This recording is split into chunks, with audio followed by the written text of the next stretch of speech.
It's a very, very similar situation to what we just talked about, seller finance, but it's called lease option. And so here's something you can do even if the landlord's not tired. You could start targeting landlords and calling them up and finding people who are renting below market. If you can find a landlord that's renting below market, you can negotiate with him to rent his property and ask him for an option to purchase it for a period of time. So what would that look like? We'll go back to the example of the landlord has a house that's worth about $150,000 and they're renting it for, say, $1,000 a month, but you think that market rents are $1,200, $1,300, $1,400, $1,500 a month. So it's an attractive lease for you to take over. And at the same time, because you're taking over the lease, you're talking to the landlord, even if his house isn't for sale. Very often, landlords will agree to sell you the property on an option contract where they would give you a period of time that you could buy the house. And so what does that give them? That gives them a fixed price for a period of time that you potentially would buy the house from them. And for that, they're going to ask you to give them some option money. So you may have to go into that lease where you think you can make a spread on it for the next 5 years and negotiate a 5-year lease option contract. You're going to say, hey, I'll buy the house from you over the next 5 years at the $150,000. Here's a few $1,000s to give me the right to do that, to purchase the option. And then I'll also lease it from you for what you're asking, say the $1,000 a month that they were asking. And then you would go out and lease it to someone else for more money and take the spread. So you'd have very little money out of pocket. Maybe you could even negotiate almost no money out of pocket, and you lock up the real estate. Being a real estate a lot of times is about having control over real estate. So there's many, many ways that you can make real estate investing profitable. And that's what I really love about being a real estate investor. It's kind of left up to your imagination, you, the real estate investor. Again, you get paid to solve problems. So if you can figure out how to take on a property from somebody, lease it out at a low price, rent it out for a little bit higher price, make the spread, and have an option to purchase it for a window, say 0 to 5 years, anytime in there you can purchase it at the price that's agreed upon. That's a beautiful way for you to control a piece of real estate and exercise your option as it appreciates and goes up, and you lock in your profit when you buy it. Remember, guys, you make the money on the real estate when you buy. So I hope I explained lease options there, because I think it's a really cool tool. It's something that is kind of underused right now, but a way to buy real estate using this lease option. It's just something that not a lot of people are doing. You hear a lot about seller financing. You hear a lot about cash buys. You hear even a lot about buying stuff subject to, and we're going to talk about that next. So the third way that you could buy real estate with very little money out of pocket or $0 out of pocket and keep them as rental properties would actually be going and finding people who have houses on the market where they got a loan 3, 4, 5 years ago when the interest rates were at all-time lows, down there at around 3% or maybe even below 3%, and you can buy their property subject to their existing loan. There's some pitfalls with this that I want to mention. There's something called the due on sale clause that you need to be aware of, but in my experience, those due on sale clauses really don't get called as long as you're making the monthly payment to the bank. But here's how the system works. You find someone who doesn't have a ton of equity, but they've got a great loan. So the amount that they're paying to the bank because they borrowed the money so well a few years ago is less than the amount of money that you could rent the property for. The seller wants out and they don't have the equity to sell. So you come in and you offer to take over their loan and give them just a little bit of money to move out and go away. Remember, they had no equity. So if they sold on the market using a realtor and having closing costs and paying off the bank, they very often would be upside down and have to come to the table with money. In this case, you come in, you buy subject to their loan. So you're not going to the bank and even telling the bank what you're doing.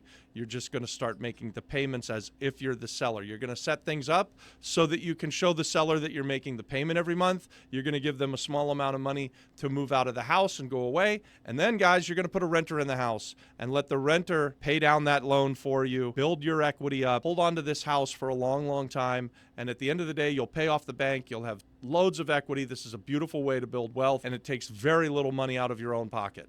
It's a great way for beginners to buy real estate. Hell, it's a great way for anyone to buy real estate. So if you're looking for a house to move into, this strategy would work as well. You can take over existing loans that people have where they want out. They say they got a new job in Connecticut and they're selling their house in Orlando, Florida, and they have no equity. You can come in and buy that house with very little equity, but a great loan and an affordable price that you can pay monthly, live in the house for the next 10 years, pay down the loan. The house will appreciate like mad, and 10 years from now you sell it and you make a pile of cash. What's better than that? And guys, stay tuned to the last one, because I'm going to tell you my very favorite when we get through all of them. I'll let you know which one I prefer to do in today's market right now. And I actually do all of them, but I want to let you know which one I think is the very best way for new people to become real estate investors with very little money out of pocket. But this fourth one, this is called creative financing. And you can use creative financing either by using existing equity that you have in some other real estate and get like a HELOC loan on your house and use that money to go and buy other real estate for cash flow,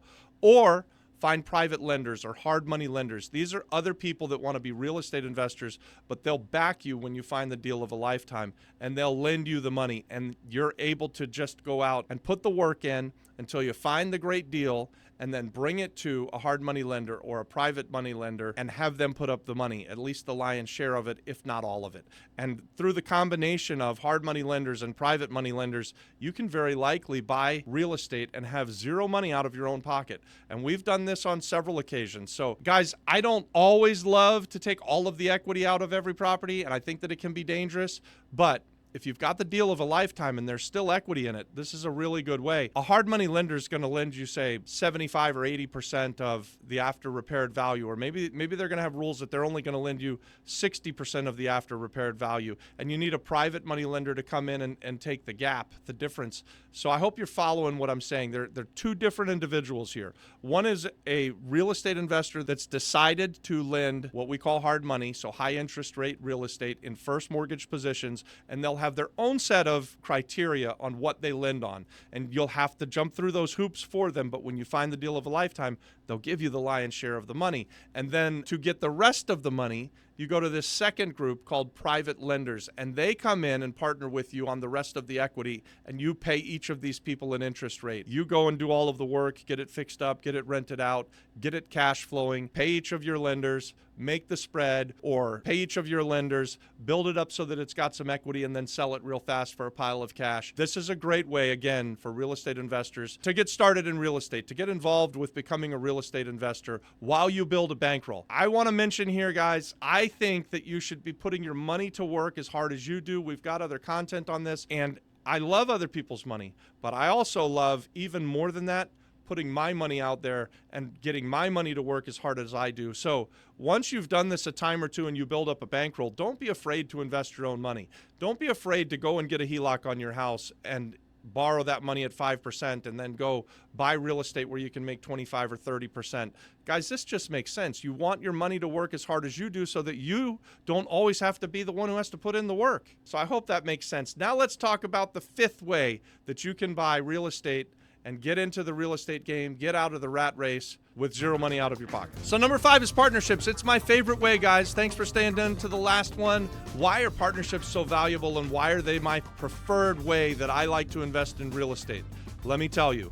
Either you can be the person who's driving the ship and you find other people who have some money. That's a great way to do it. Or you've never done anything and you don't have any money, but you're able to go out there and just hit the streets, work your ass off until you find the deal of a lifetime. Guys, I say this all the time.